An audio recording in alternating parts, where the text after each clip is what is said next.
To France now, where the calm and carefree pleasure of a lakeside playground was this morning savagely interrupted by a man with a knife. A British infant is among 4 small children critically injured. 2 adults were also wounded.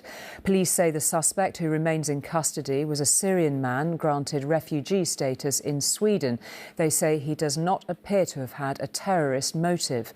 But it happened in the southeastern town of Annecy, and President Macron said it has left the entire nation in shock. In a lakeside park famed for its beauty, violence came out of nowhere this morning. Terrified screams echoing from a playground as parents and carers struggle to protect their children from a man determined to harm them. Wielding a knife, his movements were deliberate as he attacked anyone who tried to get in his way. Anthony was in the park, the former Liverpool footballer recording this moments after being told to get to safety. With the attack happening within sight of Annecy's main police station, officers were present within minutes. Cries of fear still ringing out as the suspect tried to flee. A 31-year-old Syrian refugee who was wrestled to the ground. This just moments after he turned his weapon once again on the most vulnerable, attacking at least one elderly man before being brought down himself. This is something very wrong, and this is awful. We don't want this here. Air ambulances arriving to tend to the 6 people injured, 4 of them children, 1 of them British. Flowers left for them at the spot where they'd come to play. Too young to be in school, too little to have any chance of escaping.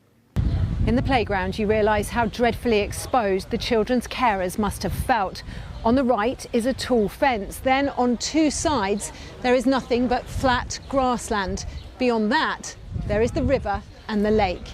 They had nowhere to go.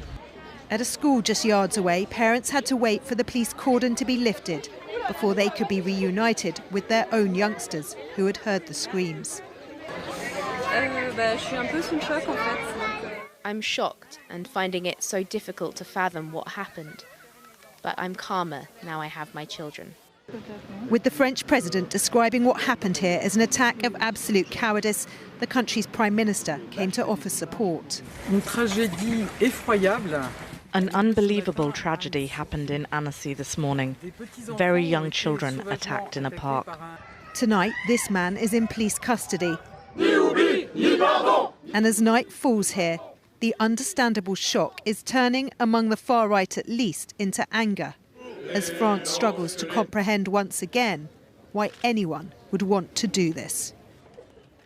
And Rachel joins us tonight from Annecy. And Rachel, it's such a beautiful place, such horror visited on it today. What more do we know about the investigation tonight? Well, I can tell you that the 31-year-old man who has been in custody has spent time talking with psychologists. They will have been trying to assess his mental state. That, of course, likely to be critical to this inquiry, not just to see whether he is in a fit enough state to be questioned by police further, but also because police have made it very clear that he was somebody who wasn't known to them. And the French prosecutor has said, and said very quickly, that terrorism doesn't seem to have been a motive in this case. So his mental state will be studied very closely now. Now, despite that, there has been protests here tonight, fairly small but angry. You may be able to hear the police sirens. They have kept up a presence here to try to maintain calm in this area tonight. But better news, at least, from the hospitals where the 4 very young children are being looked after. We've heard from the mayor of Annecy that all of them are now out of the operating theatre and in a stable condition, including the 2-year-old British girl involved. But I don't think anyone here who heard one of the loveliest sounds in the world, that of children playing, turn so quickly to screams of horror, will ever forget it. Rachel, thank you.